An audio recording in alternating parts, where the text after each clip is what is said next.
M. The Media Project.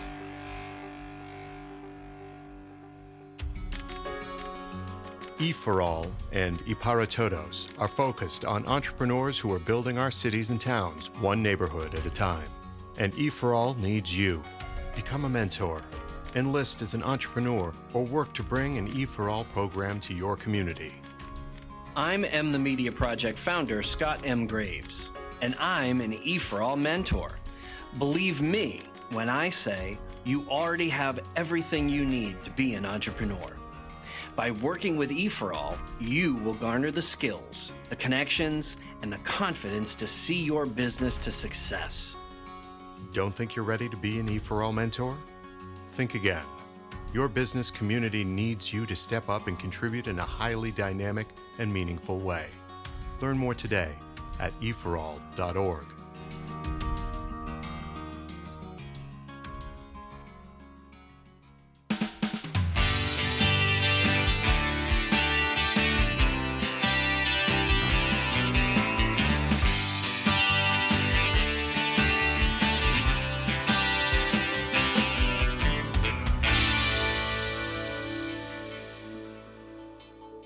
The big D in Decentralize.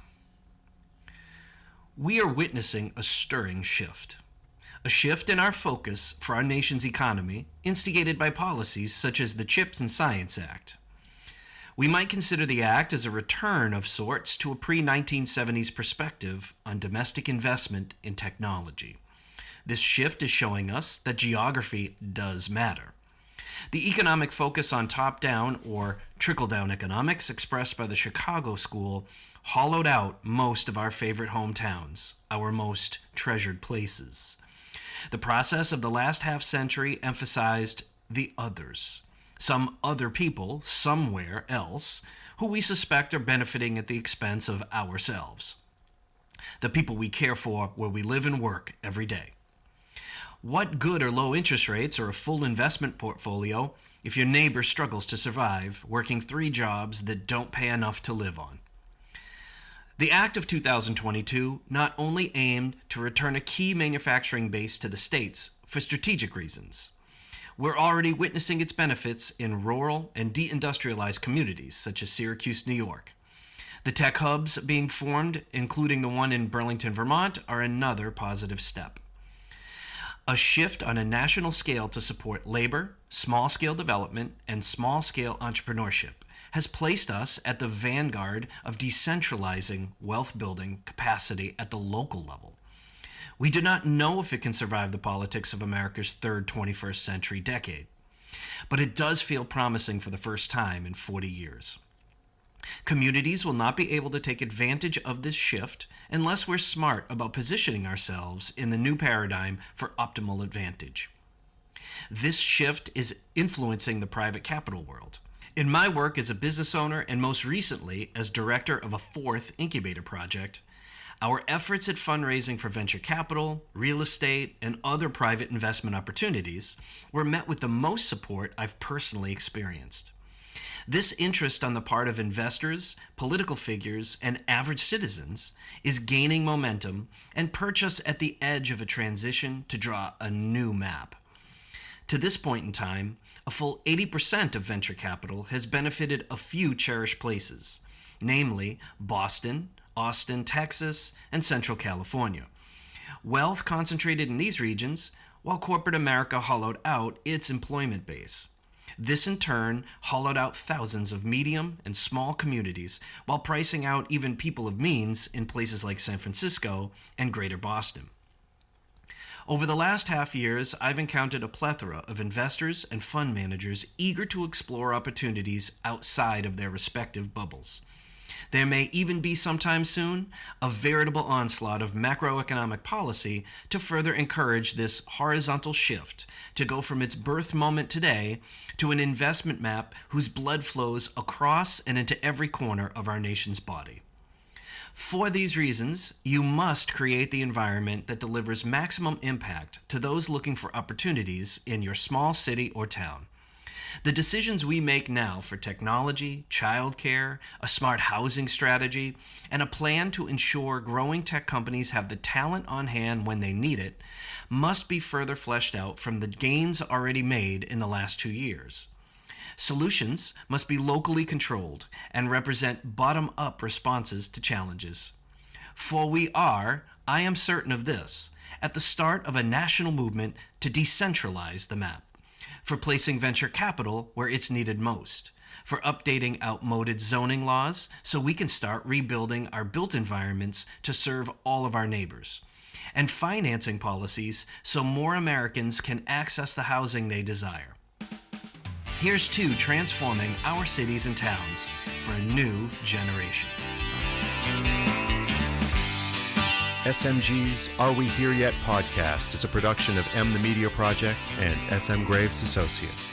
Learn more at smgravesassociates.com.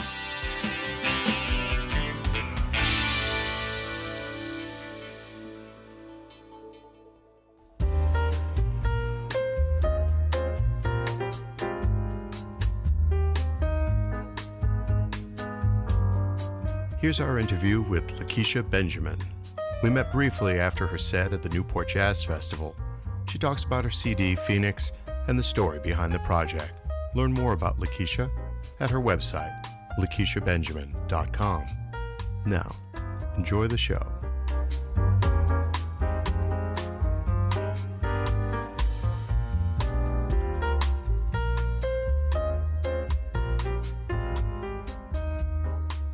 This is Lakecia Benjamin inviting you to join me in the Jazz Room with host Joan Watson-Jones.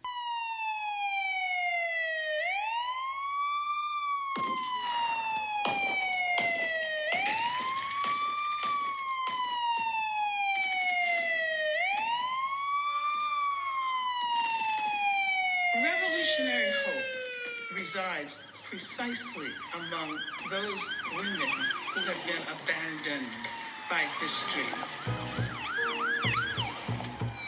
This is not the way things are supposed to be. This might be the way they are now, but they are not supposed to be this way.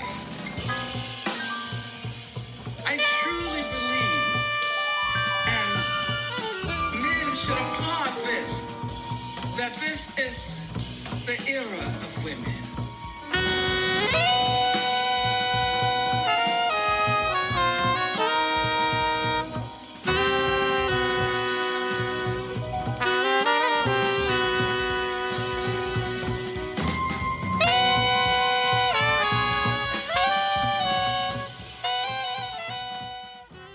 Hello, welcome to the Jazz Room. I'm your host, Joan Watson-Jones.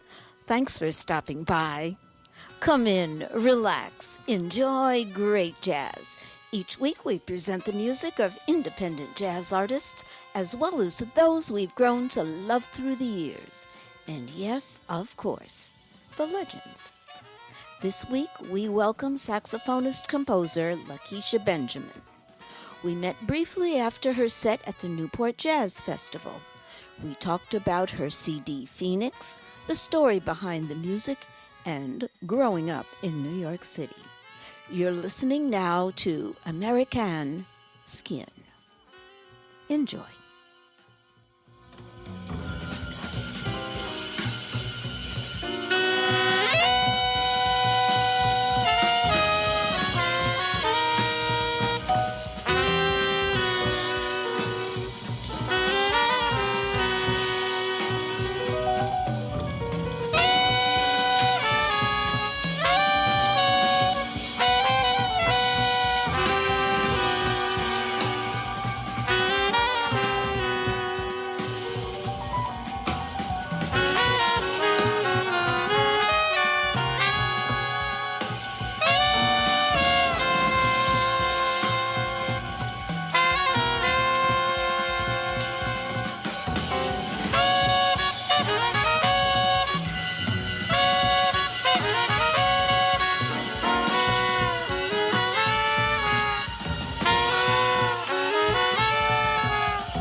Well, welcome to the Jazz Room, Lakecia Benjamin.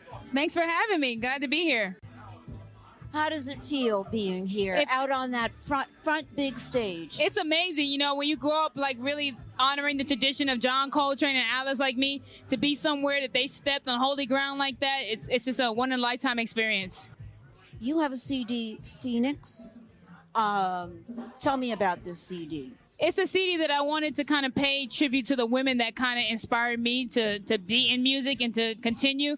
And I wanted to pay homage to them and also kind of get the mentorship of them helping me to put out one of my first CDs with my own thing. Okay, all right. And is there a story behind that CD? What got you started with it? Yeah, I was inside of a big bad car accident where I broke 3 of my ribs, I broke my scapula, I fractured my jaw. And just the whole process of that, of feeling like I may be possibly dying, made me call it Phoenix, to just kind of inspire people to keep going. If you keep going and keep healing and keep trying, you never know what's next. Listen now to Phoenix.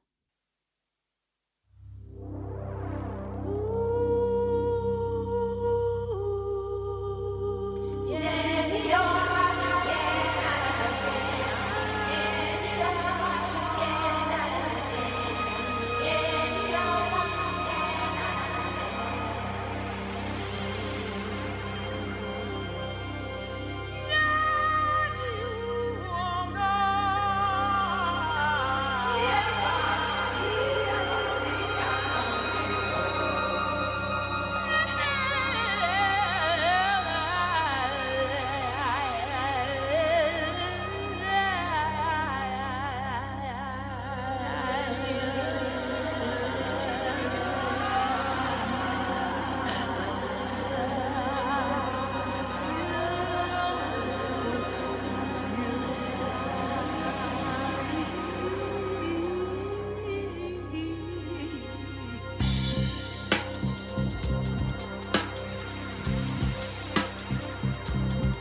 Tell me about some of the people who have helped you on your musical journey. My God, Reggie Workman, Oh, I know him. Gary Bartz, Rashid Ali.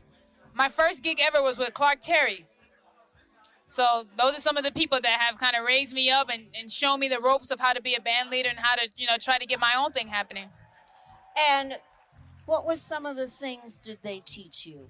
I mean, you were working, I've met these people you're talking about, and they were good. They're good educators.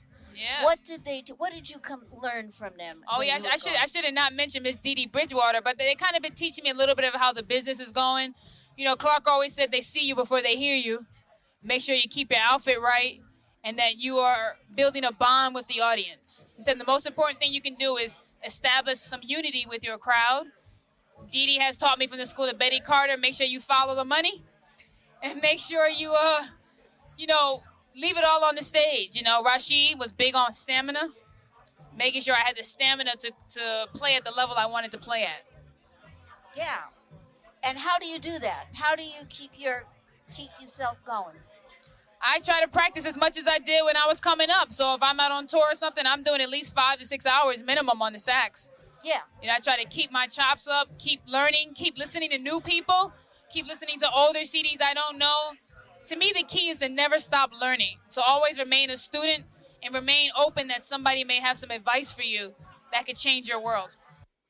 Here's another cut from Lakecia's CD, Phoenix. Mercy.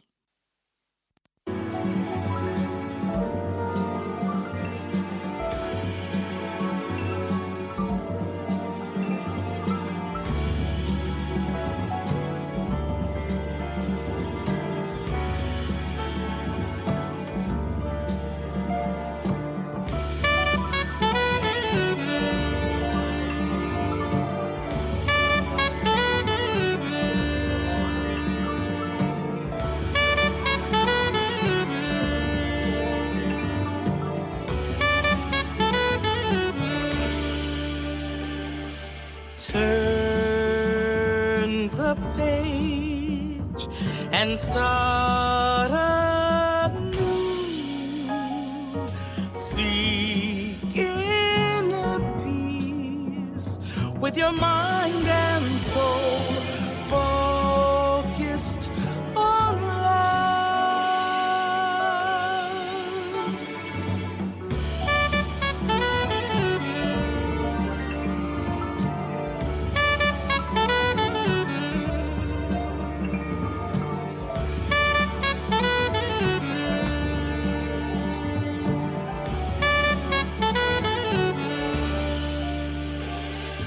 Turn the page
yeah. Beep, beep, beep, beep, beep, boo, boo, boo, boo, beep, da, da, da, da, da, da, da, da. Turn the page, dare to be brave, filled with a joy as a light that shines between the stars above. Oh, yeah, yeah, yeah, yeah, yeah.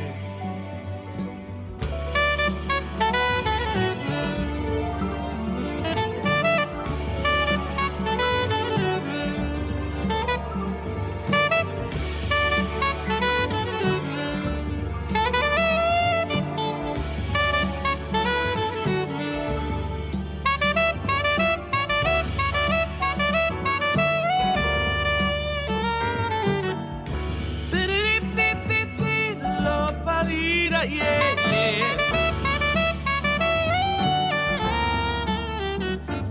Don't know, beep beep, oh, better, better, beep beep, yeah.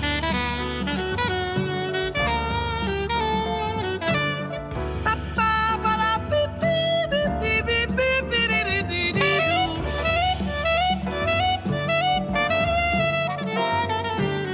Ba ba da do beep beep beep, do ba ba ba da boy. La da da da da da da da da.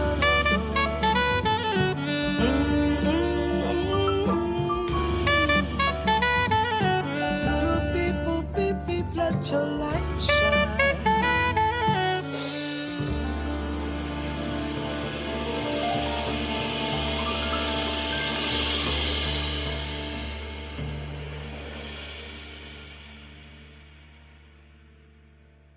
Tell me some of your favorite cuts and why.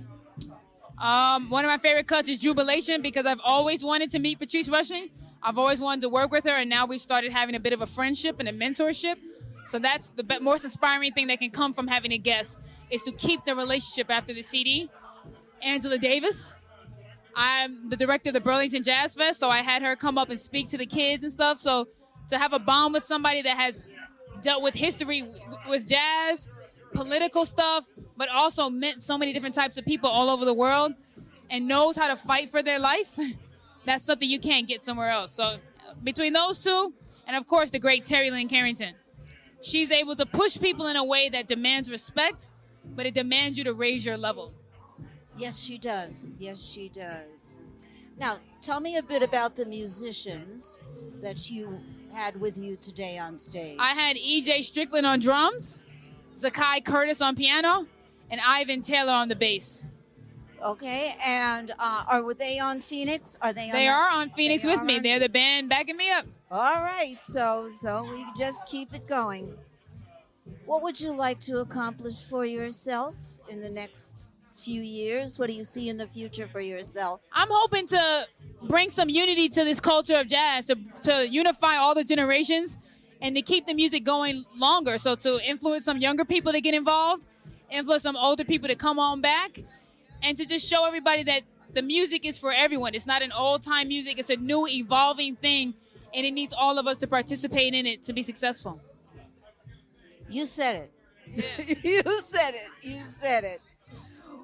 Well, I promised that it would be short so you would have time to do other things. Tell people how people can learn about you and your music. Oh, man, well, you can Google me, Lakecia, Benjamin, everywhere. I'm on Twitter, I'm on Facebook, and that's Lakecia B on all of my handles, TikTok, everything that you got, anything that's social, I'm on there. Well, thank you so much. Thank you for having me. Finally, listen now to Jubilation. Learn more about Lakecia at LakeciaBenjamin.com.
We've come to the end of another show.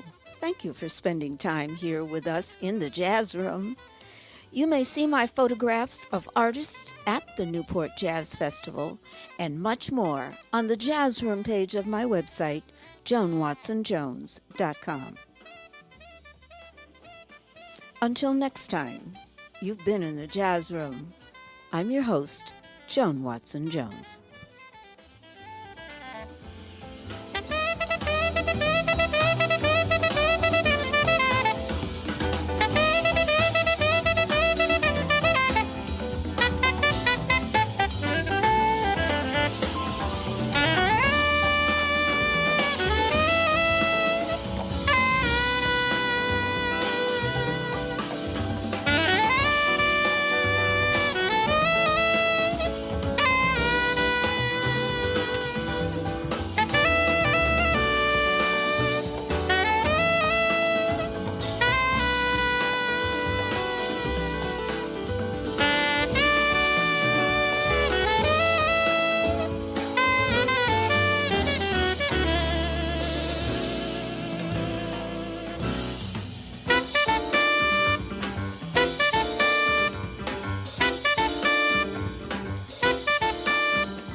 The Jazz Room is distributed by M the Media Project and SM Graves Associates. Learn more at smgravesassociates.com.